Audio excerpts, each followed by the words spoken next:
राउत साहब, आपकी पार्टी के मुख्यमंत्री उद्धव ठाकरे के बारे में अब ये एक इमेज बन रही है कि वो फैसले लेने में बड़ी देरी करते हैं। ये सच है। वो हार्डकोर पॉलिटिशियन नहीं है। सरकार में पहली बार आए हैं और मुख्यमंत्री बने हैं। ठीक से काम भी नहीं हम कर पा रहे हैं ये कोविड की वजह से। दूसरी बात है, आज हमारे सामने बहुत ही तगड़ा अपोजिशन है। और जब से महाराष्ट्र में महाविकास आघाड़ी की सरकार बनी है, कांग्रेस, शिवसेना, एनसीपी, ये तो लोगों को चमत्कार लगता है कि सरकार कैसे बनी। सचिन वाजे तो हमारे पास हमेशा आता जाता भी रहता था उस वक्त। ऐसे बहुत से अफसर है पूरे देश में, शुरुआत में तो बहुत अच्छा काम करते हैं, लेकिन जब उससे गलती होती है तो गलती माननी चाहिए ना। महाराष्ट्र फिर एक बार खबरों में है और जिन वजहों से ये राज्य फिर से खबरों में छाया हुआ है, उस बारे में बातचीत के लिए, बेबाक बातचीत के लिए हमारे साथ मौजूद हैं संजय राउत, शिवसेना के सांसद और शिवसेना के मुखपत्र सामना के कार्यकारी संपादक। राउत साहब, एबीपी न्यूज में आपका स्वागत है। राउत साहब, सबसे पहले तो मैं आपसे यह समझना चाहूंगा कि महाराष्ट्र की सियासत में इस वक्त जो कुछ भी चल रहा है, उसके पीछे जिम्मेदार कौन है? क्या कुछ ऐसा हुआ कि आज महाराष्ट्र फिर से खबरों में है और महाराष्ट्र सरकार पर उंगलियां उठ रही हैं? देखो, मैं एक बात मैं आपको स्पष्ट करना चाहूँगा कि महाराष्ट्र हमेशा खबरों में रहता है। और जब से महाराष्ट्र में महाविकास आघाड़ी की सरकार बनी है, कांग्रेस, शिवसेना, एनसीपी, ये तो लोगों को चमत्कार लगता है कि सरकार कैसे बनी। तब से महाराष्ट्र हमेशा खबरों में रहा है, खबरों में लाने की कोशिश होती है, क्योंकि एक एक महीने में हमारे जो अपोजिशन के हमारे सब दोस्त है, एक एक महीने के बाद एक नया तारीख देते, अब सरकार गिरेगी, अब सरकार गिरेगी, अब एनसीपी हमारे साथ आएगी, अब इतने एमएल हमारे साथ आएगी, तो ये खबरें बनाते हैं। लेकिन इस बार कुछ ऐसे कारण हमारे सामने आए हैं तो उससे ज़्यादा खबर बनी। और खबर तो मीडिया को भी लगती है, इतना शक्तिमान बन गया है हमारा मीडिया। और मीडिया का ऊपर जो कंट्रोल्स है कुछ लोगों का, या सोशल मीडिया है, तो खबरें बनती। लेकिन ऐसी खबरें बनने से या खबरें बनाने से अगर किसी को लगता है कि महाराष्ट्र की सरकार पर आंच आ जाएगी या सरकार को कुछ धोखा हो जाएगा, ऐसा नहीं है। देखो, अब खबरें भी शांत हो गई और सरकार वापस चल रही है।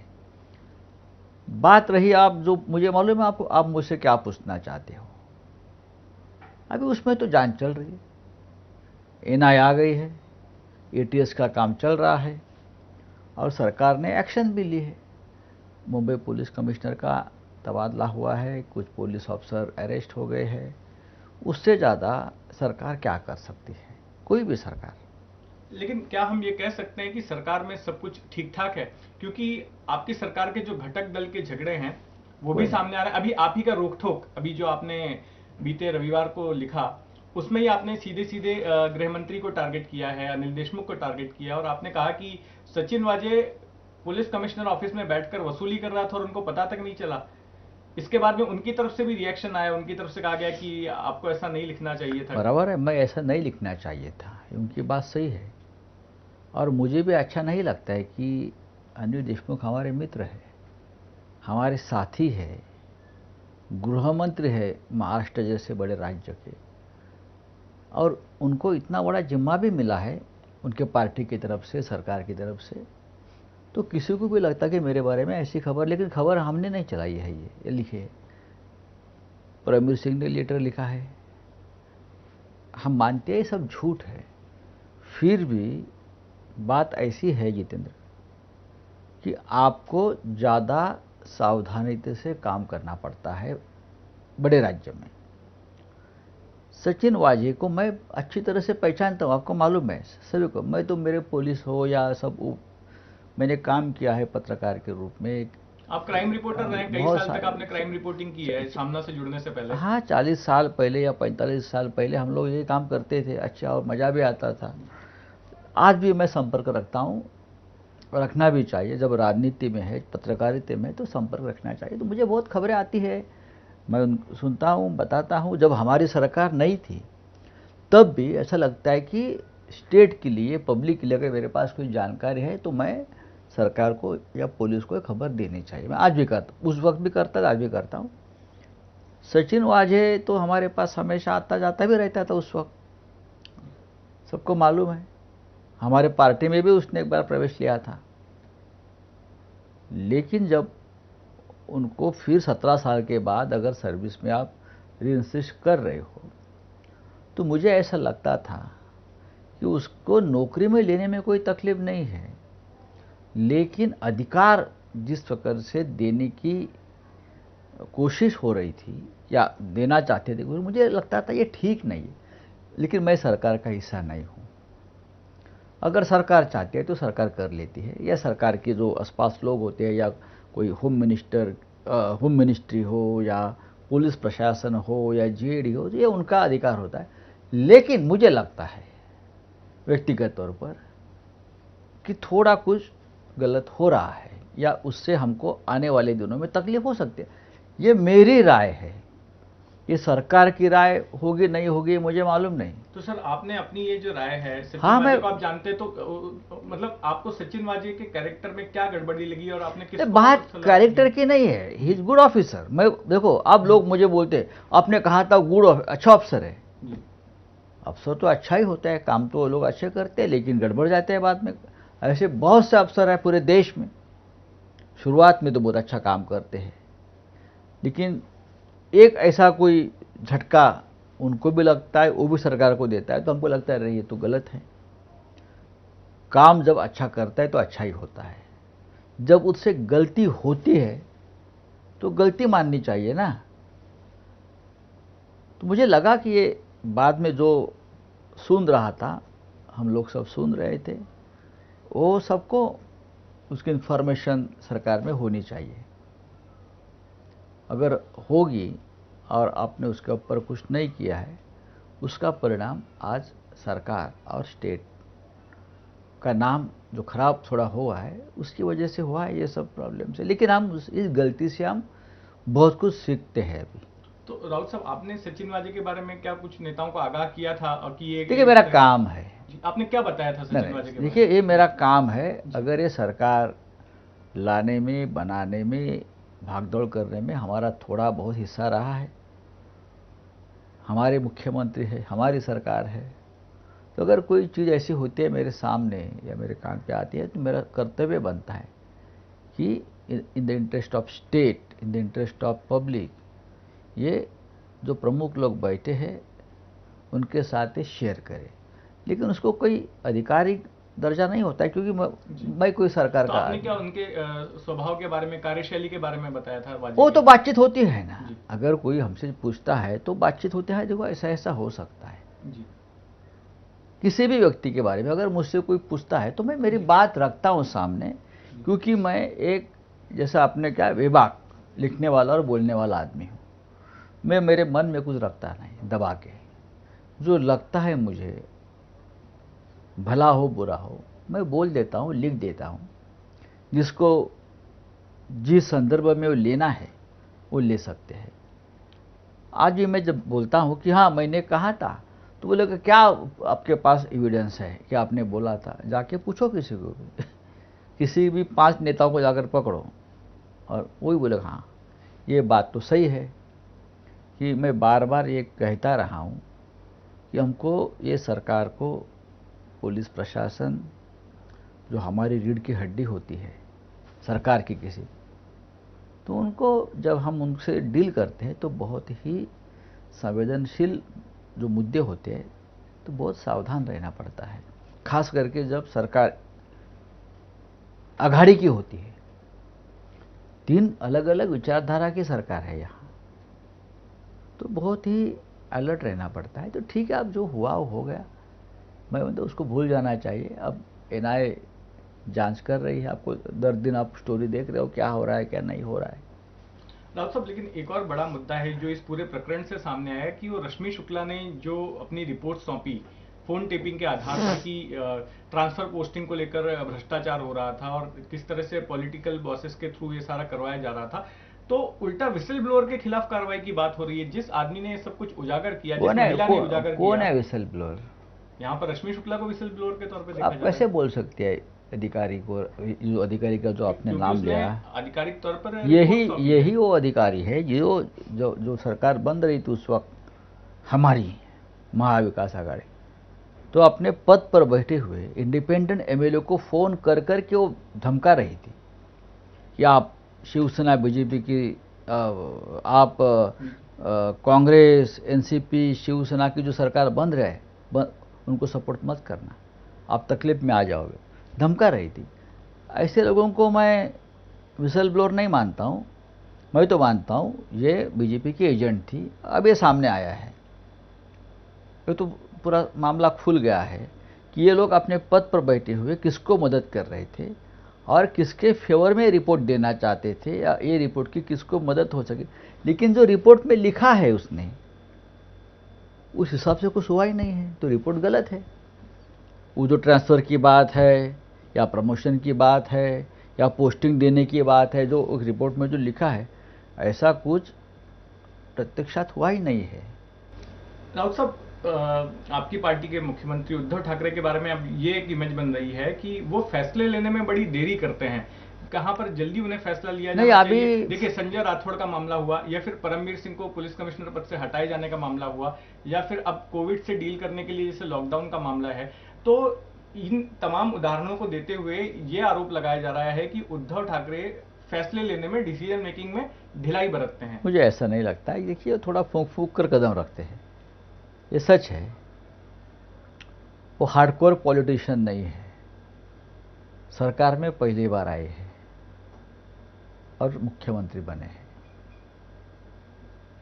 1 साल तक उनका पूरा समय गया है ये कोविड से लड़ने में या और सब बातों पर। ठीक से काम भी नहीं हम कर पा रहे हैं ये कोविड की वजह से। दूसरी बात है, अपोजिशन के जो लोग हैं, आज हमारे सामने बहुत ही तगड़ा अपोजिशन है, ये मानना चाहिए। तगड़ा अपोजिशन है बहुत। 105 एमएलए है अपोजिशन में, और भी कुछ उनके साथ हो सकते हैं। लीडर ऑफ अपोजिशन जो है वो 5 साल तक मुख्यमंत्री भी रहे हैं, और आज अगर वो एलओपी है, लेकिन उनका जो बर्ताव है वो सीएम इन वेटिंग जैसा ही है हमेशा। तो कुछ ना कुछ हमेशा ऐसे झंझट निकालते हैं, तो सरकार को बहुत सावधानी से काम करना पड़ रहा है। तो आप जो बोल रहे हैं ना कि सरकार को गति मिलनी चाहिए या फास्ट जाना चाहिए या फाइलें धड़ाधड़ क्लियर करना चाहिए, कौन सी फाइलें क्लियर करनी है, क्या करनी है? जो निर्णय लेने होते हैं जनता के या सरकार के हित में, वो तो निर्णय हो रहे हैं। और कोई किसी की बात करता है, किसी पर्सनल इंटरेस्ट की, उसमें उद्धव ठाकरे साहब को मैं पहचानता हूँ, ऐसे काम वो कभी नहीं करेंगे। हाल फिलहाल में खबर आई, हालांकि आप ही ने उस चीज का खंडन किया कि एक मुलाकात हुई अमित शाह और शरद पवार जी के बीच में। अमित शाह ने कंफर्म तो नहीं किया कि उनकी मुलाकात हुई, लेकिन उन्होंने एक सस्पेंस जरूर क्रिएट कर दिया ये बोलकर कि मीटिंग की बातें सार्वजनिक नहीं की जा सकती हैं। तो एक भ्रम पैदा करने की आपको लगता है कोशिश? देखिए, ये भ्रम पैदा करके महाराष्ट्र की सरकार को अगर वो घेरना चाहते हैं या अस्थिर करना चाहते हैं, तो उनके हाथ में कुछ नहीं लगेगा। जब मुझे पता चला इस प्रकार की कोई बैठक हुई है, तो मुझे आप लोगों ने सवाल किया, तो मैंने कहा कि अगर इस प्रकार की बैठक हुई है देश के गृह मंत्री और आदरणीय शरद पवार जैसे बड़े नेता में, तो उसमें गलत क्या है? हम भी मिलते हैं गृह मंत्री जी से, गलत क्या है? कोई गलत नहीं। एक उद्योगपति के घर में मिले, अब उद्योगपति का नाम भी सबको मालूम है, कौन उद्योगपति है। अब अगर उनको मिलना ही है पवार साहब को, तो रात के अंधेरे में अहमदाबाद में क्यों जाएंगे उस उद्योगपति के घर में? उस उद्योगपति का तो दिल्ली में भी घर है, उस उद्योगपति का मुंबई में भी घर है ना, और दिल्ली में मिलना तो बहुत ही सेफ होता है, आसान होता है। तो रात के अंधेरे में सुनसान गलियों में एक शहंशाह क्या है ये? तो एक गलत है। तो मैंने कहा कि गलत नहीं, लेकिन मुझे बाद में पता चला, मेरी जब पवार साहब से बातचीत हो गई और उसने कहा कि संजय ऐसा कुछ हुआ ही नहीं है, और मैं पवार साहब, मीटिंग ही नहीं हुई है, पवार साहब का कहना था। मैं उनके ऊपर हमेशा विश्वास रखता हूँ, मैं विश्वास रखता हूँ। जब पवार साहब ने ये कहा, कि इस प्रकार की कोई मीटिंग हुई नहीं और ना कम्युनिकेशन हुआ है अहमदाबाद में। तो मैंने कहा कि मैं दावे के साथ कहता हूँ मीटिंग नहीं हुई है, बस। अच्छा राउत साहब, ये बार बार ये सवाल उठता है कि सरकार के घटक दलों के बीच में गड़बड़ चल रही है। कांग्रेस भी बीच बीच में, कांग्रेस ने आप पर भी निशाना साधा, साधने दो। हाँ, ये बोलकर कि आप शरद पवार के प्रवक्ता बनकर बात ना करें, इस तरह के बयान उनकी तरफ से आ रहे हैं। तो कांग्रेस का रुख जो है कुछ आपको गड़बड़ इन दिनों होता नजर नहीं आ रहा है? देखिए, मैं शरद पवार का प्रवक्ता अगर हूँ, अगर किसी को लगता है तो गलत क्या है? अगर कोई बात मैं उनकी तरफ से रखता हूँ या उनका मैं समर्थन करता हूँ, सभी ने करना चाहिए। अगर वो कोई बात पवार साहब रखते हैं, तो ये सरकार जो बनी है महाराष्ट्र में, उनका लीड रोल जो है शरद पवार साहब का है। ज़रूर शिवसेना है या कांग्रेस है, लेकिन जब शुरुआती बातचीत उसमें मैं था और पवार साहब थे और हम ये कोशिश कर रहे थे कि या क्या ये हो सकता है। लीड रोल पवार साहब का रहा, सोनिया जी का रहा, बाद में हम तो है, उद्धव ठाकरे जी है, हम सब है। तो जो बात कांग्रेस के लोग हमारे भाई कहते हैं मेरे बारे में, उनको कहने दो। वो भी हमारे मित्र हैं, उनको भी कुछ काम चाहिए, एक्टिव रहना चाहिए। आखिरी सवाल आपसे, बात चल रही है कि महाराष्ट्र में फिर से एक बार लॉकडाउन लगाया जाएगा। अगले हफ्ते तक उम्मीद की जा रही है कि लॉकडाउन का ऐलान होगा, लेकिन इस लॉकडाउन को लेकर के सरकार के घटक दलों के बीच में ही विवाद सामने आ रहा है। एनसीपी कह रही है कि लॉकडाउन नहीं लगाना चाहिए, बीजेपी तो कह ही रही है, एनसीपी कह रही है। भी कल आनंद महिंद्रा का भी ट्वीट आ गया कि लॉकडाउन से उसकी मार जो है गरीब मजदूरों पर पड़ेगी। ये बात सही है, ये बात सही है। जब लॉकडाउन लगता है तो क्या जनता ने भोगा है, आपने देखा है जी। जो स्थलांतरित मजदूर होते हैं, प्रवासी मजदूर बोलते हैं आप उसको, गरीब लोग होते हैं, रोजी रोटी दर दिन कमाने वाले हैं, उनकी क्या हालत है। उनका कोई सहारा नहीं होता ऐसे समय में। उस वक्त लोगों ने मदद किया, खाने की, पीने की, रहने की। अब ये दूसरे लॉकडाउन में कुछ नहीं हो सकता। लोग बहुत परेशान हैं, मिडिल क्लास भी परेशान है, नौकरियां चली गई है लोगों की, सब सर्विस इंडस्ट्री बंद है, होटल, मॉल्स, सब कुछ बंद चल रहा है। 8 बजे के बाद तो पूरा स्मशान होता है। ऐसे में अगर वापस लॉकडाउन होता है तो देश की, राज्य की अर्थव्यवस्था पूरी ख़त्म हो जाएगी। नए संकट को सामना करना पड़ेगा। लोग सड़क पर भी उतर सकते हैं। आपने देखा नांदेड़ में कल क्या हो गया। ये तो एक ट्रेलर है, होना नहीं चाहिए ऐसा। लेकिन महाराष्ट्र के मुख्यमंत्री या महाराष्ट्र के जो स्वास्थ्य मंत्री है, उनका भी कहना है कि जनता ने अपने आप को एक डिसिप्लिन लाना चाहिए। आप नहीं करते, आप भीड़ में जाते हो, आप भीड़ करते हो, आप शादियाँ करते हो, आप समारोह करते हो, तो आप मास्क नहीं पहनते, आप कुछ नहीं करते। तो ये कोई सरकार अगर निर्णय लेती है तो जनता के हित में ले। हम सब कोशिश करेंगे कि लॉकडाउन को हम नहीं लाए या ज़्यादा से ज़्यादा उसके ऊपर निर्बंध डालकर लोगों को हम अलग रखेंगे। लेकिन बात ऐसी है महाराष्ट्र की, 30,000 पूरे राज्य में डेली हो रहा है संक्रमण, 40,000। मुंबई में 7,000 8,000 तक आंकड़ा जा रहा है। तो उसमें कुछ ना कुछ तो करना पड़ेगा। हाँ ठीक है, महाराष्ट्र में हम टेस्टिंग ज़्यादा करते हैं इसलिए आंकड़े आ रहे हैं, और राज्यों की मुझे मालूम नहीं क्या खबर है ये। तो मुझे नहीं लगता है कि पूरी तरह से लॉकडाउन होगा, लेकिन ज़रूर कुछ निर्बंध डालने पड़ेंगे। धन्यवाद राउत साहब एबीपी न्यूज से बातचीत करने के लिए। तो आपने सुना संजय राउत को, जो बड़ी ही बेबाकी से मौजूदा घटनाक्रम के बारे में हमें बता रहे थे, महाराष्ट्र में जो कुछ भी इन दिनों चल रहा है। कैमरामैन सचिन शिंदे के साथ जितेंद्र दीक्षित, एबीपी न्यूज मुंबई।